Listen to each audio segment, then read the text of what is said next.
কি গো? হ্যাঁ, শুধু ফোন দেখছো? মা দেখো কত সুন্দর পিতলের হাঁড়ি নিয়ে এসেছে বিরিয়ানি বানানোর জন্য। ওয়াও, কখন আনলো? কি সুন্দর না? তাই তো। আজকে একটু বিরিয়ানি বানিয়ে খাওয়াবো না আমাদের? বিরিয়ানি খাবে? ভীষণ খেতে ইচ্ছা করছে। আচ্ছা ঠিক আছে, তাহলে যাও বাজার থেকে মাংস নিয়ে আসো। ঠিক আছে, যাও নিয়ে আসো, তাহলে বিরিয়ানির সব কিছু গুছিয়ে ফেলি। হ্যাঁ আচ্ছা, ঠিক আছে, যাও তাহলে নিয়ে আসো। ঠিক আছে। তাহলে বড়মশাই তো আবদার করেছে বিরিয়ানি খাবে আমার হাতে, তা চলো এখন বিরিয়ানির জন্য সমস্ত কিছু গুছিয়ে ফেলি। আর হাঁড়িটা কিন্তু খুব সুন্দর নিয়ে এসেছে আমার শাশুড়ি মা বাজার থেকে কিনে। দেখো নতুন হাঁড়িতে উদ্বোধন করবো আজকে বিরিয়ানি, তো চলো রেসিপিটা দেখবে তোমরা। এই দেখো বর তো আমাকে 1.5 কিলো চিকেন এনে দিয়েছে, আর চিকেনে দেখো কত সুন্দর লেগ পিসও দিয়ে দিয়েছে। আজকে বিরিয়ানিটা হেভি সুন্দর করে বানাবো, তো চলো। এখানে চিকেনের জন্য মশলা নিয়ে নিয়েছি, ব্রেস্তার জন্য একটু বেশি করে এখানে পেঁয়াজ কুচি নিয়েছি, আর তাছাড়া নিয়ে নিয়েছি দেখো রসুন, নিয়ে নিয়েছি আদা, টমেটো আর কাঁচা লঙ্কা। এবার চলো মশলাটা ভালো করে পেস্ট করে নিক, আর এইদিকে চিকেনটাও ভালো করে ম্যারিনেট করে নেব। চিকেনের মধ্যে দিয়ে দেবো প্রথমে পরিমাণ মতো লবণ, আর দিয়ে দেবো একটু লেবুর রস, দিয়ে ভালো করে চিকেনটাকে মাখিয়ে রেখে দেবো কিছু সময়ের জন্য। আমার কাছে দই ছিল না যেহেতু, তার জন্য দিয়ে দিয়েছি লেবুর রস, তোমরা চাইলে দইও দিতে পারো, তাহলে আরো ভালো হয়। এবার কড়াই বসিয়ে দিয়েছি আর দিয়ে দিয়েছি সর্ষের তেল। এবার বেশ খানিকটা দিয়ে দিয়েছি পেঁয়াজ কুচি, পেঁয়াজটাকে বেশ লাল লাল করে ভেজে নেব। এই দেখো মশলাটা বেশ ভালোভাবে স্মুথ করে পেস্ট করে নিয়েছি।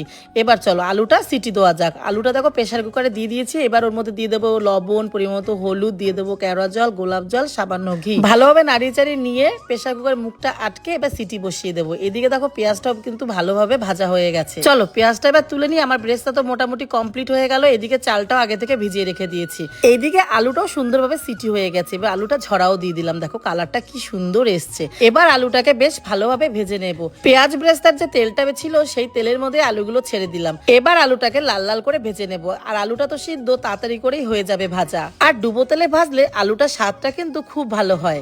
এইদিকে আলুটা ভাজা হতে হতে ওদিকে জল বসিয়ে দিয়েছিলাম ভাতের জন্য। জলটা জাল হয়ে গেলেই ওর মধ্যে দিয়ে দিয়েছি আগে থেকে ভিজিয়ে রাখা চালটা। ওইদিকে ভাতটা হতে থাকুক, আর এদিকে দেখো আমি আলুটা লাল লাল করে ভেজে তুলেও নিয়েছি। এবার কড়াইতে সর্ষের তেল দিয়ে ফোড়নে দিয়ে দিয়েছি গোটা গরম মশলা, জয়ফল, জয়ত্রী। এবার ওর মধ্যে দিয়ে দিয়েছি পেঁয়াজ কুচি আর টমেটো কুচি। এবার পেঁয়াজটাকে বেশ ভালো করে ভেজে নেব। যখনই লাল লাল হয়ে যাবে ওর মধ্যে দিয়ে দেবো মশলা। আর মশলার মধ্যে দেখলেই তখন কি কি দিয়েছি, একটু গুঁড়ো মশলা অ্যাড করবো, যেমন ধনের গুঁড়ো, জিরের গুঁড়ো, আর দিয়ে দেবো কাশ্মীরি লঙ্কার গুঁড়ো। আর পরিমাণ মতো হলুদ, লবণ, স্বাদের জন্য একটু চিনি দিয়ে দিচ্ছি, এবং কালারটাও ভালো আসবে। মশলাটাকে বেশ ভালোভাবে ওদিকে কষিয়ে নিচ্ছি। আর ওইদিকে ভাতটা হয়েও গেছিল, তাই বরকে বললাম একটু উপর দিয়ে দাও, তাই একটু উপরও দিয়ে দিল।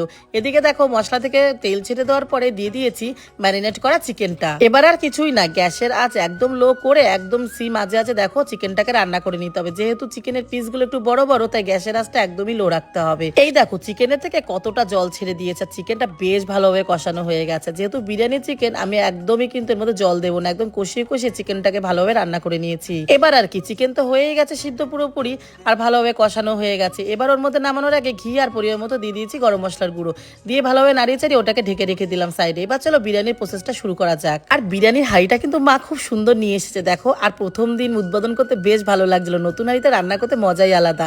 তো যাই হোক, হাঁড়ির মধ্যে প্রথমে দিয়ে দিয়েছি ঘি, আর ঘিটা ভালোভাবে হাঁড়ির ভিতরে মাখিয়ে নিয়েছি। এবার দিয়ে দেবো বিরিয়ানির রাইসটা, প্রথমে ভালোভাবে ছড়িয়ে দিয়েছি। এবার ওর উপরে দিয়ে দেবো বেরেস্তা, তারপর দিয়ে দেবো বিরিয়ানি মশলা, কেওড়া জল, গোলাপ জল, আর ঘি দিয়ে দেবো।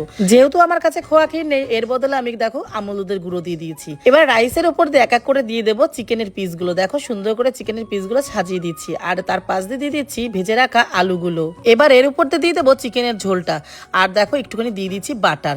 ব্যাস সেম ভাবে কিন্তু আরো দুটো লেয়ার করে নেব। চলো লেয়ার করতে করতে তোমাদের সাথে কিছু সুন্দর সুন্দর কমেন্ট শেয়ার করি। বৃষ্টি প্রসেন বলেছে আমি করিমপুর থেকে তোমার ভিডিওটা দেখছি, আমার নামটা নিয়ে নিও, হ্যালো বৃষ্টি। সাজিদা বলেছে তোমার ভিডিও আমার খুব ভালো লাগে, আমি ত্রিপুরা থেকে তোমার ভিডিও দেখছি, থ্যাংক ইউ সাজিদা। মায়া দাস বলেছে দিদি ভাই আমার নামটাও নিও, আমি তোমার ভিডিও দেখছি শিলাচর থেকে, থ্যাংক ইউ মায়া। রিয়া জানা বলেছে তোমার রান্না দেখে খেতে ইচ্ছা করছে দিদি ভাই, আমি দীঘা থেকে তোমার ভিডিও দেখছি, থ্যাংক ইউ রিয়া। বর্ণালী মল্লিক বলেছে আমি দেখছি বাংলাদেশ থেকে, তোমার ভিডিওগুলো দেখতে আমার খুব ভালো লাগে দিদি ভাই, থ্যাংক ইউ বর্ণালী। সবাইকে অনেক অনেক ধন্যবাদ আমার ভিডিওতে এত সুন্দর কমেন্ট করার জন্য। আর হ্যাঁ, আমার ভিডিও তোমরা কে কোথা থেকে দেখছো অবশ্যই কমেন্টে জানিও। আর নেক্সট ভিডিওতে তোমাদের নামটাও নিয়ে নেবো, তোমরা এত সুন্দর কমেন্ট করো, তোমাদের নাম না নিয়ে আমি থাকতে পারি। আর তোমাদের সাথে কথা বলতে বলতে এই দেখো বিরিয়ানির দমের দেওয়ার জন্য পুরোপুরি রেডি, দম বসিয়েও দিয়ে দিয়েছি। প্রায় 8 ঘন্টা মতো দমে বসিয়ে দিয়েছিলাম। আর দেখো বিরিয়ানিটা কত সুন্দর হয়েছে। এবার চলো সবাইকে খেতে দেওয়ার পালা, সবাই খেয়ে কি বলে সেটাই আমি দেখবো। আর সত্যি কথা বলতে বিরিয়ানিটা যখনই কাটছিলাম না, কি সুন্দর একটা সুগন্ধ বেরোচ্ছিল, দুর্দান্ত গন্ধ এসেছিল, গন্ধে তো অর্ধেক পেটি ভরে গেল। বাই দ্য ওয়ে, তোমরা কারা কারা বিরিয়ানি পছন্দ করো অবশ্যই কমেন্টে জানিও। আর এই দেখো সবার জন্য বিরিয়ানি বেড়ে নিয়েছি, আর এখানে দেখো থালা ভরে স্যালাড নিয়ে নিয়েছি, পেঁয়াজ, শসা, টমেটো, কাঁচা লঙ্কা, লেবু, আর এখানে একটু চিকেনের গ্রেভিও নিয়েছি। চলো আমার বর খেয়ে কি বলে সেটাই দেখা যাক। চিকেন লেগ পিস কেমন? হাতটা দাও, হাতটা দাও। ঠিক আছে, হেভি হয়েছে, খুব সুন্দর হয়েছে। তাহলে ভালো হয়েছে, খাওয়া যাচ্ছে তো? আমার বর তো খেয়ে বললো খুব সুন্দর হয়েছে বিরিয়ানিটা। এবার চলো শাশুড়ি মার কাছ থেকে শুনে নি বিরিয়ানিটা শাশুড়ি মার কেমন লাগলো। দারুণ হয়েছে, হেভি হেভি। এবার চলো আমার বাবার কাছ থেকে শুনে নি কেমন হয়েছে। Super super. দেখো সবাই তো খেয়ে বলেছে খুব ভালো হয়েছে। সত্যি কথা বলতে বিরিয়ানিটা দুর্দান্ত হয়েছিল। তোমরা বাড়িতে সবাইকে বানিয়ে খাও আর তোমরাও খাও। চলো আজকের মতো চাই, সবাইকে টাটা।